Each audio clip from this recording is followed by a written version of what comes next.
Hey there, improv tipsters. Today I want to talk about rules and breaking the rules. In improv, we have a lot of rules like yes and, or some people say no teaching scenes, or no scenes in bowling alleys, or, you know, all these sorts of different kinds of rules, whatever rules you want to make up about improv. Now, the thing to remember is that the rules, or the guidelines as they really are there to support you. You're not there to serve the rules are there to serve you. And what they should be doing is they should be opening you up and helping you make better choices to move the scene forward and to improve the scene. Okay? And most of the time, if you follow the rules, you will have a better scene than not.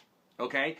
But there are going to be times, and I tell my students this all the time, there are going to be times that you're going to do a scene that breaks every single rule we've ever talked about, that goes against everything I've ever said or I've ever taught you, and that scene is going to be amazing and fantastic. And you're going to catch lightning in a bottle, and that is great. That is absolutely fantastic, and you should follow that feeling. But there are going to be times when you don't have lightning in a bottle, when you haven't caught lightning in a bottle, and you're going to need some technique to fall back on. And that should be, that support system, that scaffolding should be the rules or the guidelines of improv. Okay? So when do we break a rule and how do we break a rule? Well, I always sort of tell my students this. We should break a rule when it creates more energy than it takes. All right? So for example, all right, if usually the rule is yes and.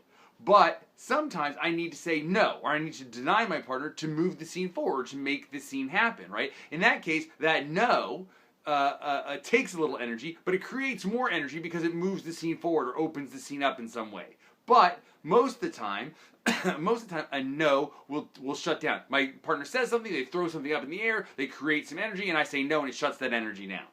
Okay? So I need to be sort of doing this little calculus in my head. Does this breaking of the rule create more energy, more opportunity, open the scene up, push it forward more than it doesn't, more than it takes away from the scene?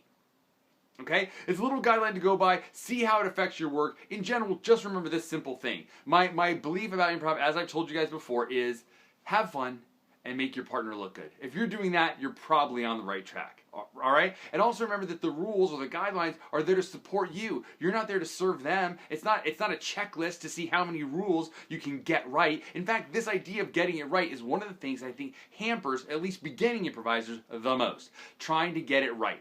Don't worry about getting it right. It's better to do something than the right thing. Okay? It's better to move the scene forward and try and make mistakes and be bold and get it out there than to try to check off a series of, oh, I did this, I did this, I did this, I did this. It's not about that. All those rules, all those guidelines are there to serve you, and we should break them when it improves the scene. When it is best for us to break those rules, we should break those rules freely and often. Okay?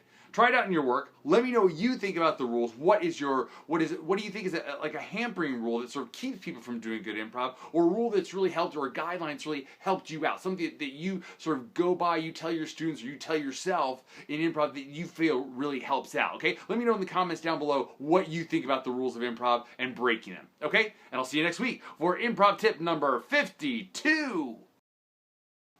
Hey, thanks for checking out the video. Please leave me a comment down below and tell me what you would like to hear an improv tip about. And also, please subscribe and follow me on Instagram, Twitter, and Facebook. All the links are in the description down below. Thanks.